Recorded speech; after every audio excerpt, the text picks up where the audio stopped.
The unbeliever is like a fatherless child that believes he was born of a virgin and took all the credit himself. Jesus is God, let's talk. Yay, I read it.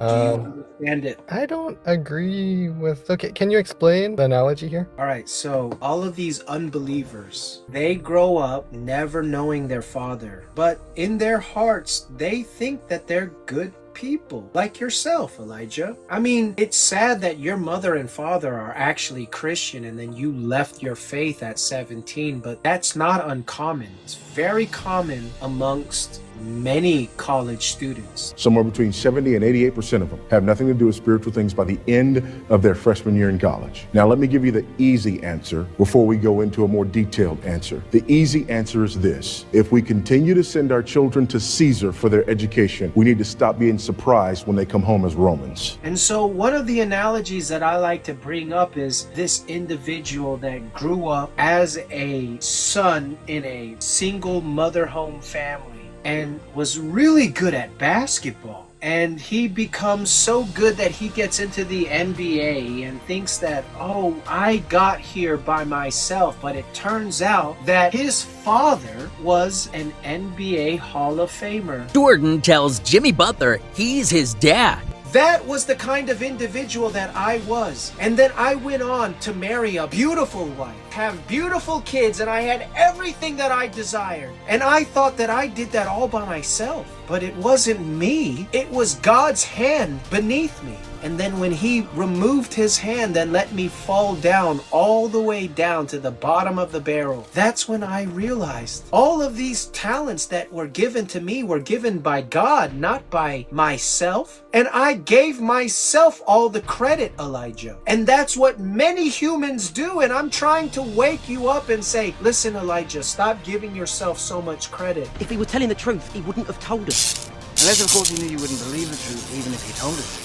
You seem reasonable. Okay, so reasonable. I'm not talking fanatically, am I? No, not at all. So the whole reason why I asked you these series of questions is because I want to meet you where you are. Meet me where I am. How so? Jesus meets us all where we are, but he never leaves us there. Like where I am in my life right now? Correct. Oh, okay. I am just a mere messenger. I am not Jesus. I'm the faceless prophet. I am the story of what's after ever after. I am the man that cries in the midst of all his laughter. I am the faceless man, and a prophet some may say. Some call my name by Dan. I'm here to share the only way. I had to lose it all to find the pearl worthy of its weight. Like every man must fall, only one worthy of our fate. Though free as can be, a slave to my Lord's will, I see what you can't see. I'm sorry you missed the thrill. But while you still have breath, the fat lady has not sung. Just like east is from the west, on that cross was our Lord hung. He rose again and showed his face. He left us not alone, the Comforter, and through his grace our sins did he atone. If you only knew why I'm here, maybe it'd make more sense. Fear of the Lord not same as fear, so please don't be so dense. He calls for you, knocks on your door. He never stopped loving you. If you only knew the pain he bore, you'd finally know he's true. I am the story of what's after ever after. All this for his glory, for my tears be turned to laughter. Do you know what a prophet is?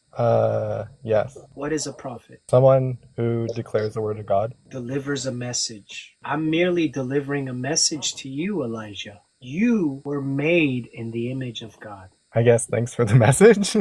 I mean, I've heard that before. I've been to church, you know. I know, but you are not actually appreciating the gravity. Okay, tell me what part of the gravity I'm missing. Maybe that would help. The whole reason why that you consider yourself to be a good person was because you were created by the designer, the architect.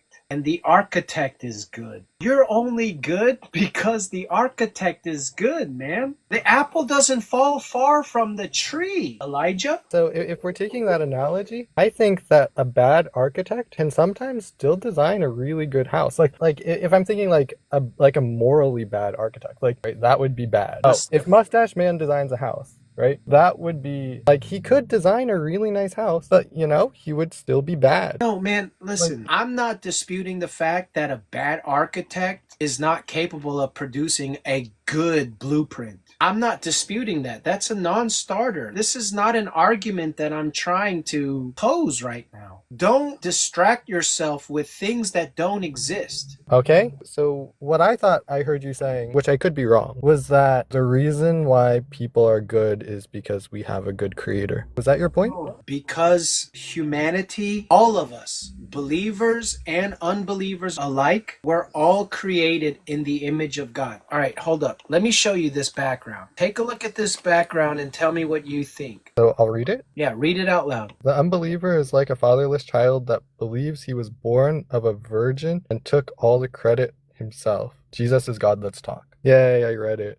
Do you understand it? I don't agree with... Okay, can you explain the analogy here? All right, so all of these unbelievers, they grow up never knowing their father. But in their hearts, they think that they're good people, like yourself, Elijah. I mean, it's sad that your mother and father are actually Christian and then you left your faith at 17, but that's not uncommon. It's very common amongst many college students. Who controls the schools, controls the world. A fact that unfortunately gets by many of us in the Christian community. The overwhelming majority of the Christian community makes the exact same educational choice. 90% of Christians allow our government to educate their children. We are losing somewhere between 70 and 88% of our children by the end of their freshman year in college. Somewhere between 70 and 88% of them have nothing to do with spiritual things by the end of their freshman year in college. Now, let me give you the easy answer before we go into a more detailed answer. The easy answer is this. If we continue to send our children to Caesar for their education, we need to stop being surprised when they come home as Romans. They lose their faith once they enter or before they enter into college. Now,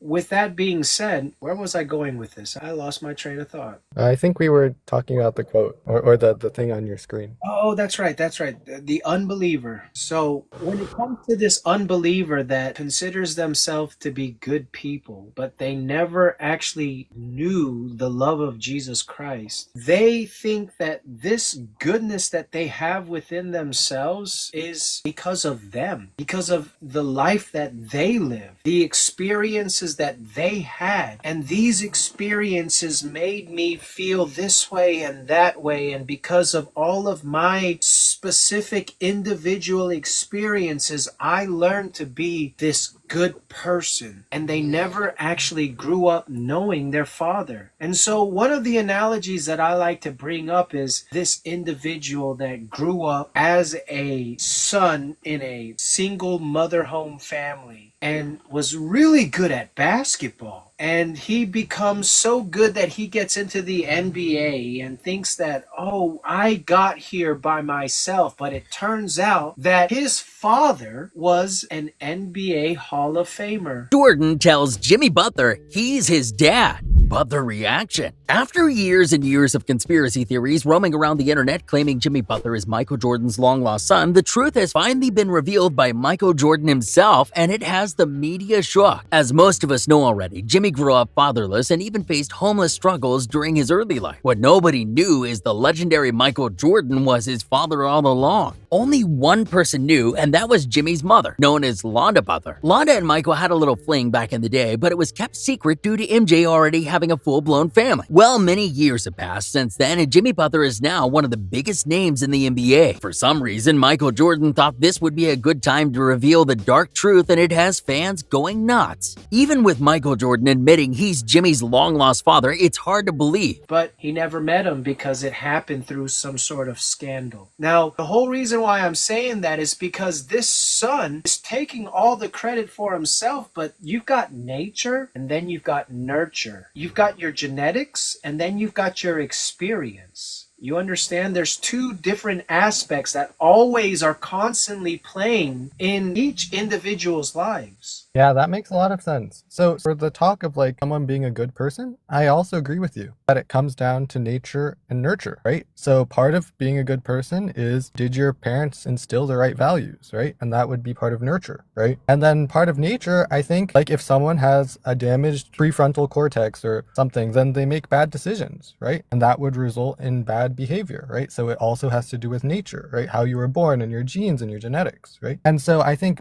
both nature and nurture play into the fact of whether or not someone is morally good or morally bad in terms of their actions. But I wouldn't necessarily say that, okay, that means that God is in the picture here. Okay, well, that's fair. I'm not trying to make that position in this. I'm just focusing on the psychological dimension that you can identify with. Yeah, there's definitely nature and nurture in a lot of the things we do, almost everything. I Yes, totally agree. and that is not supposed to be a claim supporting the existence of God. We can talk about that, but Oh, I thought you were saying that, like, to be a good person, it was because we were made in the image of God. But I'm saying to be a good person is a result of nature and also nurture. yes, this is something that I am trying to tell you. Up until I was 36, though I said with my mouth, all of this is because of God, majority of my life, I thought it was because of me. I did this shit. I got summa cum laude. I got top of my class. I was top salesman. I was top performer. I was always the best. I did this. You understand, Elijah? But God gives every man each his measure of talent, and what they do with that talent is up to them. If they take that talent and bury it in the dirt and just squander it away and do nothing with it, well, even the little that you have will be taken away from you. But if you've been given a little and you take that and you go to town and you invest in it and you double your investment like the 5 and the 2 talents, then God will give you more. This is how our God operates. Whether you believe him or not, I don't care. I'm not here to force you to believe in the God that exists above us. I'm just simply telling you, this is how our God operates. He's not illogical. The whole reason why we have logical brains is because we are a spitting image. Well, not a spitting image, but a reflection, an echo of God's word. We're ripples in the pond. So I'm hearing what you're saying. I'm just going to summarize what I heard from you. You made 2 points. The first was something about nature and nurture, and then how everyone gets a nature, but then how you use it is going to be the nurture part, and that determines a lot about where you end up. And you gave the example of... No. I'm not talking about nature versus nurture at that point. I'm talking about each individual is given a measure of talent. Okay,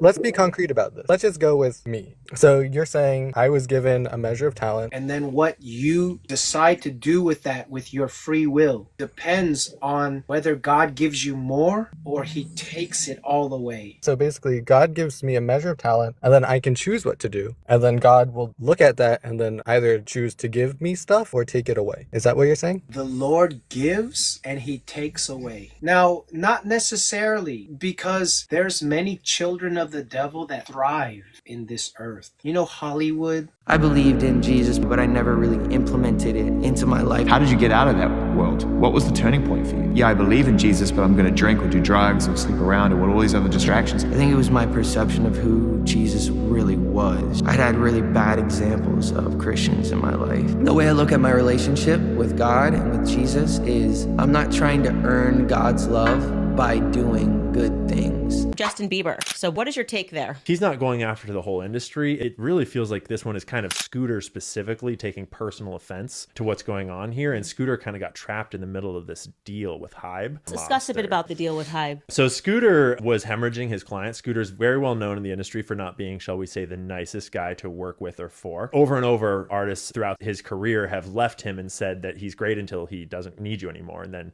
you're discarded. And Justin was like his last big name. And he sold sold his whole business, Ithaca Holdings, to Hive, which is the K-pop company, which is Korean mafia of music. And he sold what he had for $1 billion to Hive. And this company, Ithaca Holdings, was like making less than 200 million a year in revenue, I believe. So it's like they're selling it at this crazy high valuation. And presumably that's because it includes the future perpetual rights to Justin Bieber and his brand, Interesting. right? Okay, I didn't even look at this. And so, yeah, Justin then goes on this crazy, more than a year-long world tour where he happens to get COVID at the start of it. And then he happens to get an injury that looks an awful lot like a vaccine injury. His wife also had a brain clot. Exactly. And he winds up with half his face paralyzed, can't continue. Apparently, the tour was booked out on advances, which is not uncommon for the industry as far as I'm aware. But it was such a big tour. We're talking at least tens of millions, if not hundreds of millions of dollars advanced. And so when he's partway through this tour and then can't continue, suddenly there's a whole bunch of debt that's been incurred that's not getting paid back. And obviously then Justin goes to his management and is like, so we have insurance, right? This is no problem. We have insurance for this kind of a thing.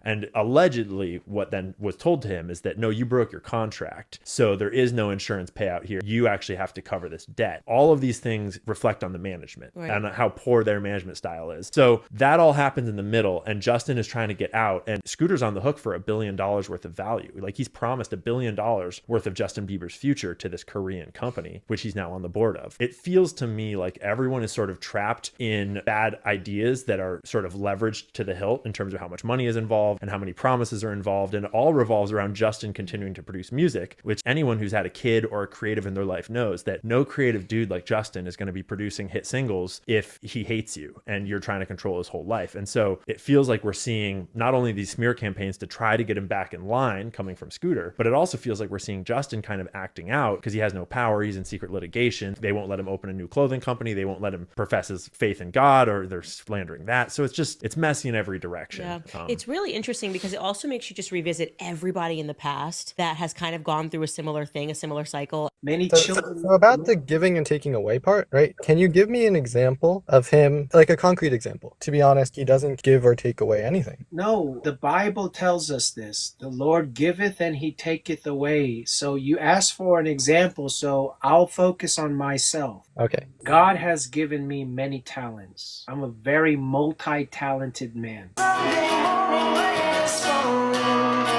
Okay, but I wouldn't say that was necessarily God. No, please, if you could kindly mute, I'd like to give you my explanation. Okay, I'll stop talking until your entire example No, is done. I'm saying, could you kindly mute your mic? How do I do that? Press the mute button. Growing up, I was a very multi-talented individual. Anything that I saw with my own eyes, I could do. But not only could I do it better. I was autistic. I didn't know it at the time, but that's what I was. I was a superhuman, a mutant. I know what you are. You lost your money, you keep this up, you lose something else. Look out! Get out of my bar, freak.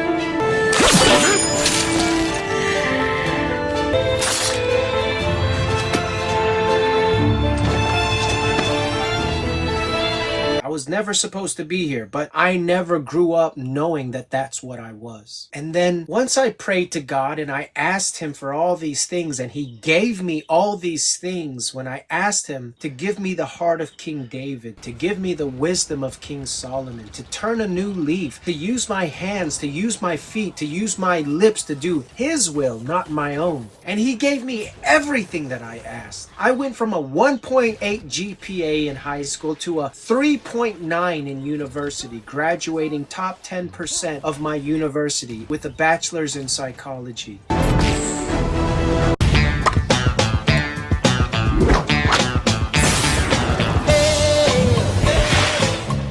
My favorite university professor was Professor Raj, my cognitive psychology professor. And he, after every exam, once I turned in each exam and leave the classroom completely unattended, to ask me what my thoughts were on any of the ambiguous questions that I encountered in the exams. And I would go and tell him each exam, and then he would go out and throw out certain questions because of my input. That was the kind of individual individual that I was. And then I went on to marry a beautiful wife, get a very nice job, drive a very nice car, live in a nice house, have beautiful kids, and I had everything that I desired. And I thought that I did that all by myself. But it wasn't me. It was God's hand beneath me. And then when he removed his hand and let me fall down all the way down to the bottom of the barrel, that's when I realized all of these talents that were given to me were given by God, not by myself. And I gave myself all the credit, Elijah. And that's what many humans do. And I'm trying to wake you up and say, listen, Elijah, stop giving yourself so much credit. All of these things that you've been given have been given by a higher power that you don't even know yet. And once you realize who he is, like your mother, like your father, if you truly loved your mother and if you truly loved your father, you would believe in what they believed. But you don't even believe what your mother and father believe. How then can you believe me? Do not think, however, that I'm the one who will accuse you to my father. Moses, in whom you have put your hope, is the very one who will accuse you. If you had really believed Moses, you would have believed me, because he wrote about me. But since you do not believe what he wrote, how can you believe what I say? So how could you say you love your mother or you love your father? You break their heart. Okay, so I heard you say a few things. One thing I heard you say was, if I loved my parents, I would believe what they believe. However, I don't agree with this mentality because I feel like parents and kids can believe a lot of different things, right? And I think that's totally okay. I'm not saying be a spitting image of your mother and father. I mean, that happens naturally. I'm saying that the most important thing in their lives is Jesus. I can guarantee you that. And if you don't believe in the most important thing that they believe in, regardless of whether or not you disagree with them on all of these other different personality traits and uniqueness of humans, I'm not talking about that, man. I'm talking about the very lowest common denominator, the root foundation of why your father exists, why your mother lives, and why your mother dies. Everything that they live for is for Jesus Christ. And when you, as their beloved son, don't believe in Jesus, they are heartbroken. Their hearts are broken because they are under the realization that you will burn in eternal damnation because of your own foolishness. And they knew that they couldn't force you, just like God can't force you. Just like I can't force you, Elijah, to believe in the one true God. I understand what you're saying, that it's really a heartbreaking scenario when the parents are Christian and the kid is an unbeliever. However, the thing that I don't understand is how that makes the faith itself correct, right? Because I can imagine, for example, in a Muslim country. No. That is not what makes Jesus correct. I'm simply trying to draw your attention to a psychological concept that all humans can perceive. This is not an argument for the proof of God, Elijah. I'm just making a human connection with you right now. Don't mix the two. Now you can unmute yourself. Yeah, I agree with you. That is correct description of what's going on. My parents are believers and I am not, and they aren't happy about that. Yeah. But they don't treat you any differently. And they don't treat me any differently. Because that is what is called unconditional love. And that love does not come from your parents. That love comes from God. If he were telling the truth, he wouldn't have told us. Unless, of course, he knew you wouldn't believe the truth, even if he told it to you.